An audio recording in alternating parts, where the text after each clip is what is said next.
The WNBA is in complete uproar as WNBA players on social media appeared to respond to comments made by Commissioner Cathy Engelbert about the rivalry between rookies Caitlin Clark of the Indiana Fever and Angel Reese of the Chicago Sky. Engelbert, speaking on CNBC's Power Lunch, compared the two stars' competitiveness to the famous rivalry between NBA superstars Larry Bird and Magic Johnson, which elicited varied emotions from league players. It's safe to say it didn't go down well within the W.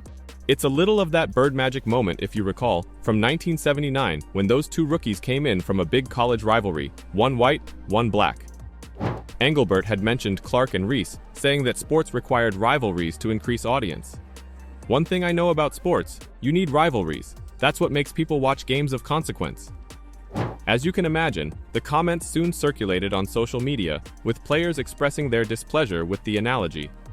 Brianna Turner of Reese's Sky tweeted, "My eye must be deceiving me because ain't no way," while fellow member Michaela Onionware merely posted, "Yikes," in apparent response to Engelbert's words. Las Vegas Aces Sydney Colson took a more pointed approach by tweeting a clip from the movie Billy Madison, where Jim Downey's character goes on a diatribe. At no point in your rambling, incoherent response were you even close to anything that could be considered a rational thought. Everyone in this room is now dumber for having listened to it. I award you no points and may God have mercy on your soul. Colson's tweet received more than 118,000 views. Alicia Clark, Colson's Aces colleague, entered the debate by tweeting, "Sweet baby Jesus." Breanna Stewart is the latest star to speak out in response to WNBA Commissioner Cathy Engelbert's statements in a CNBC interview, which focused on the hatred directed against Angel Reese and Caitlin Clark by some of their followers. The New York Liberty star was not pleased with what she heard. Stewart felt strongly about Engelbert's approach to the matter. "To be honest, I saw the interview today and since then have been in talks with Terry at the WNBA Players Association," the two-time finals MVP stated, according to Nets Daily's Lucas Kaplan. "I think that it's disappointing to hear because the way that the fans have surged, especially behind Caitlin and Angel coming to this league, but also bringing, like, a race aspect to a different level. And you know, there's no place for that in our sport," Stewart concluded. "I think that's really what it is. We want our sport to be inclusive for race, for gender, and really be a place where people can be themselves. So, we wish, obviously, Cathy would have used her platform in a different way and have made that a little bit better. Just telling the fans enough is enough." Engelbert addressed her statements, stating that hate and racism had no place in the league or in society at all. The Clark-Reese rivalry has had an undeniable influence on women's basketball since their college days. It contributes significantly to the sport's record-breaking viewership and attendance figures. The Magic Bird analogy has been made, and depending on how the WNBA develops in the future, it may be appropriate. But context is crucial, because Cathy Engelbert was expressly questioned about the dark tone that certain folks adopt on behalf of Angel Reese and Caitlin Clark. Many expected and wanted her to condemn such behavior. Perhaps Engelbert did not feel the need to address the internet transgressors, since few would consider such folks to be genuine WNBA fans in the first place. However, based on her response to the issue, others believe the commissioner is avoiding controversy rather than safeguarding players. Breanna Stewart and other players plainly want unequivocal criticism. "Become a fan of our sport, and for the new ones, lock in on everybody," added the three-time Olympic gold champion. "But don't be disrespectful, because as a league, we stick together, and there's no place for that."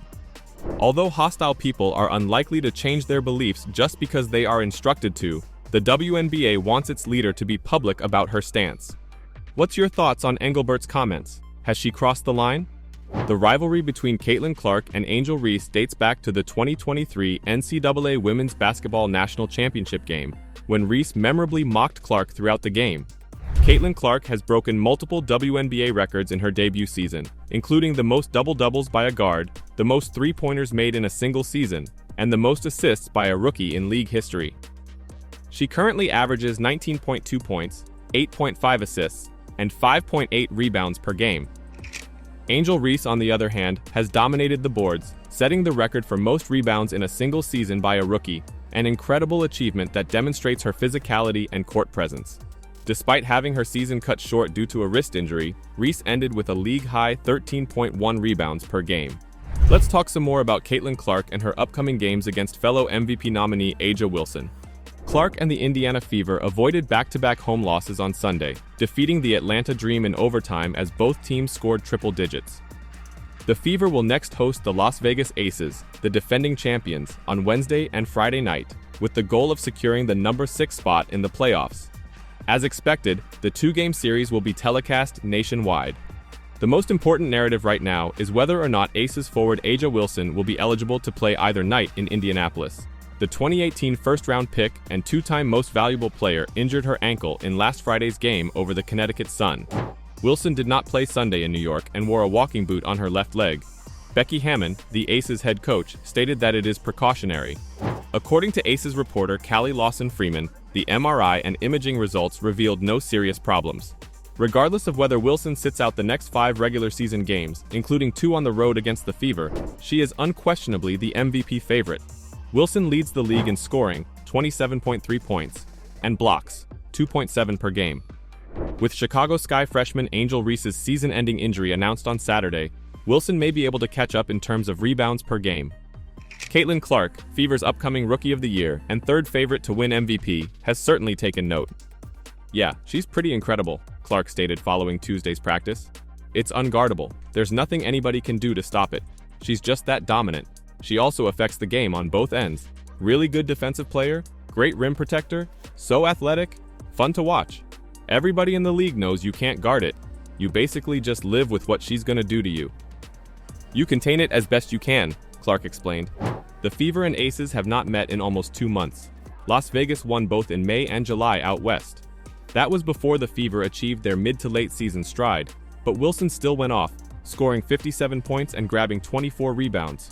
Clark totaled 21 points, 11 rebounds, and 18 assists. If Wilson is healthy, the roadie and MVP will face off in back-to-back games. So, the Caitlin Clark show resumes as the Indiana Fever gear up for the playoffs. Caitlin Clark is the star of practically every game she plays, but one of the few WNBA players who is better than Clark, and there aren't many, plays for the Las Vegas Aces and will probably be available for this game. A'ja Wilson did not play in the Aces game against the New York Liberty on Sunday. Las Vegas fought, but ultimately lost. Wilson's condition was unknown earlier in the week, but the Aces provided an injury report for this game on Tuesday, which was clean. Wilson is ready to face Clark and create a fight of WNBA superstars. The Fever and Aces are both playing quite well right now. The Fever have advanced to 6th place in the WNBA rankings. One of their rare recent losses came against the league's hottest team, the Minnesota Lynx. Indiana has steadily matured and changed this season. After 13 games, the Fever were 3-10 and seemed to be on their way to a losing season. However, they won 8 of their next 12 to improve to 11-14 shortly before the Olympic halfway break. The 4-week vacation allowed Caitlin Clark to rest, recuperate, and study after being thrown into the deep end of the pool at the start of the WNBA season, only 5 weeks after finishing her collegiate basketball season with the Iowa Hawkeyes. Clark's rest, which occurred because she was not selected for the Olympic squad in France, was the best thing that could have happened to the Fever. Indiana has lost only 2 games since the Olympic break, led by a fresh-legged Clark, and secured a playoff berth. Las Vegas had one terrific month of basketball before the Olympics, but the Aces were mainly inconsistent. Only recently have they increased their intensity and become more like the 2-time WNBA reigning champions that they are. The Aces have moved 1 game clear of the Seattle Storm in 4th place. They hope to preserve their number 4 place and have home court advantage in a playoff matchup. What's your thoughts on the upcoming double matchup? Will the Fever be able to keep the W's in home? Let me know your thoughts in the comments down below.